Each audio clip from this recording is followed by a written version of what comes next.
حضرت ابن الجوزی رحمۃ اللہ علیہ فرماتے ہیں کہ ایک درویش تھے، حضرت ابو ہاشم ان کا نام تھا۔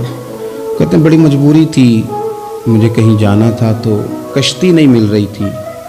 اچانک ایک کشتی گزرنے لگی تو میں بھی سوار ہونے لگا تو ملاح نے مجھ سے کہا کہ یہ ایک صاحب بیٹھے ہیں، بڑے امیر ہیں، ساتھ ان کی کنیز ہے، انہوں نے مجھ سے بک کر لی ہے ساری کی ساری، کی عقیدہ سی سالم کرا لیا ٹانگا، وہ ساری کی ساری بک کر لی ہے تو میں تو کسی کو نہیں بٹھا سکتا۔ تو وہ جو صاحب بیٹھے تھے بڑے سیٹھ آدمی تھے، کہنے لگے میاں آپ کسی اور کشتی میں بیٹھو۔ جو ان کی کنیز تھی نا وہ کہنے لگی چہرے سے کوئی نیک آدمی لگتا ہے، چلو اتنی سواریوں کی جگہ ہے، کسی کونے خدرے میں بیٹھ جائے گا، ہمارا کیا جائے گا۔ کہا اچھا چلو آ جاؤ۔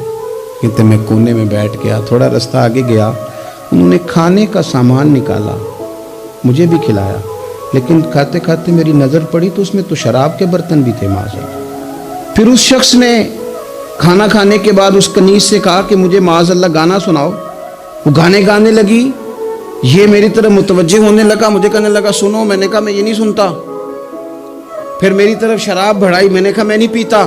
تو کہنے لگا تو کیا سنتا ہے، تو کیا سنتا ہے؟ تو کہنے لگے میں سناؤں کیا سنتا ہوں؟ کہا سنائیے۔ فرماتے میں نے قرآن پاک پڑھنا شروع کر دیا۔ کچھ لوگ، میں آپ کو یقین سے کہتا ہوں، کچھ لوگ ایسے ہیں جن کی زندگی دور گزر گئی ہے مسجد سے، انہیں کو بندہ چاہیے جو تھوڑا سا جا کے پیغام حق سنائے۔ یعنی ان کو پتہ ہی نہیں ہے کہ دین میٹھا کتنا ہے، حسین کتنا ہے، قرآن میں چاشنی کتنی، سرکار کی تعریف کا، نعت خوانی کا رنگ کتنا شاندار ہے۔ میرا یہ ماننا ہے کہ جسے رب رسول کے رنگوں کی خوشبو کا پتہ چل گیا نا، پھر دنیا کا کوئی اور رنگ اسے اپنی طرف مائل کر ہی نہیں سکتا، سوال ہی پیدا نہیں ہوتا۔ کچھ لوگوں نے سونگا نہیں ہے، آئے نہیں ہیں، قریب نہیں آئے۔ تو شیخ ابو ہاشم کہتے ہیں مجھے کہنے لگا سناؤ نا، امیر آدمی تھا، کبھی اس طرف گیا ہی نہیں تھا۔ ڈھیروں لوگ ہیں جو نہیں مسجد جاتے۔ الہاکم التکاثر حتی زرتم المقابر، اللہ فرماتے ہیں کہ تمہیں دولت کی ہرس نے اتنا عجیب الجھا دیا کہ قبروں تک پہنچ گئے تم۔ بہت سارے لوگ ہیں قبر میں چلے جاتے ہیں، مسجد میں نہیں آتے۔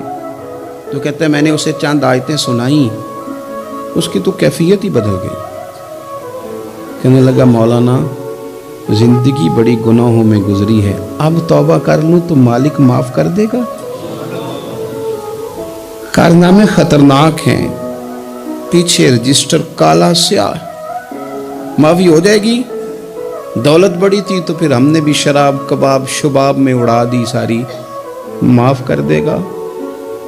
تو کہتے ہیں میں نے کہا ہو بندے کے آنے کی دیر ہے، اس کی رحمت تو فوراً ہی قبول کر لیتی ہے۔